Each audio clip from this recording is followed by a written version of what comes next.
you have children. I now have children. You've spent a lot of time thinking about money at a level and purpose and identity at a level that I haven't yet. And I certainly haven't for my kids, 2 months, 2 years old. Maybe it's too early. But given what you've thought, and for any parents listening, what advice do you have for taking some of these lessons, whether they're purpose driven, whether they're financial driven, and teaching them to children as parents? Get it together yourself and then model that behavior, and your kids will follow suit.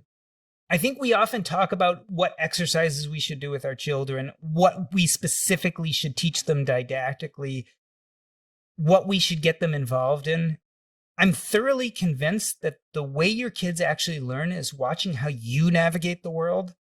So it sounds a little funny, but I think that we as adults should concentrate on ourselves, develop these great, meaningful habits, and live them out in front of our children so they can see. And I think that, more than anything else, will give them a good handle on what living a purposeful life, a full life, looks like. I'll add a caveat to what you said, which is for some of these lessons, just doing them only works if you also expose your children to it.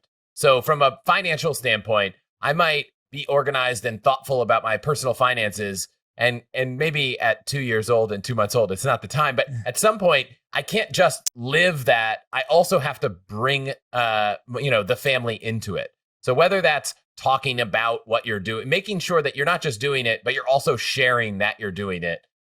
For some of these things matters. Maybe for doing a job you're fulfilled, people will kind of get that through osmosis with you in the house. But I do think that when it comes to finances, some of the things that I want to do in the future, or at least just not make them taboo topics that we don't talk about as a family.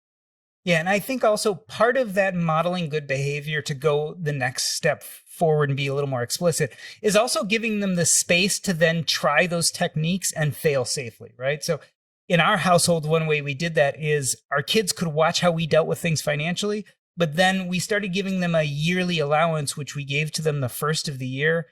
We clearly stated what they were responsible for and what we were responsible for. And then they had to decide what to do with that allowance the whole year. They weren't getting any more from us.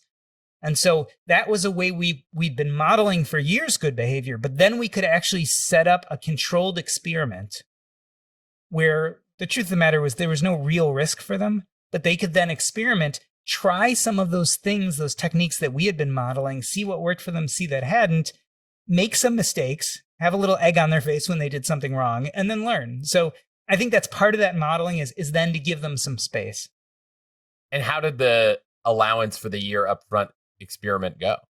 In some ways it did some unexpected things, but then at least we could address it. So for instance, my daughter, we found became ultra scared of spending and always had way more left at the end of the year than she probably should have.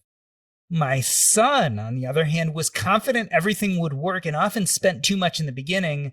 And then a catastrophe would hit and he'd find that he didn't have enough money. A perfect example is, he spent most of his money. He had just a little bit left and he had about 3 or 4 months left. And then he dropped his phone into a lake when we were paddleboarding. And so all of a sudden he's like, I have zero money. I can't buy a used phone. I can't do anything.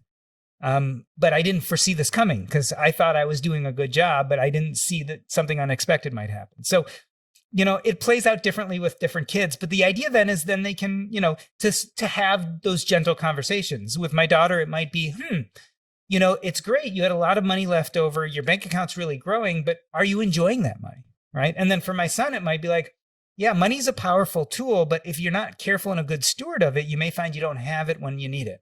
And so those are different conversations you can have, but it all starts with the modeling, then kind of those simple experiments, and then the talking to him. So did you loan your son money against his future year of allowance, or how do you handle that one? The darn problem with my son is he's so goddamn innovative that I think here's a perfect example. Like my son is known as the electronics guy on the neighborhood. So people give him old or broken electronics.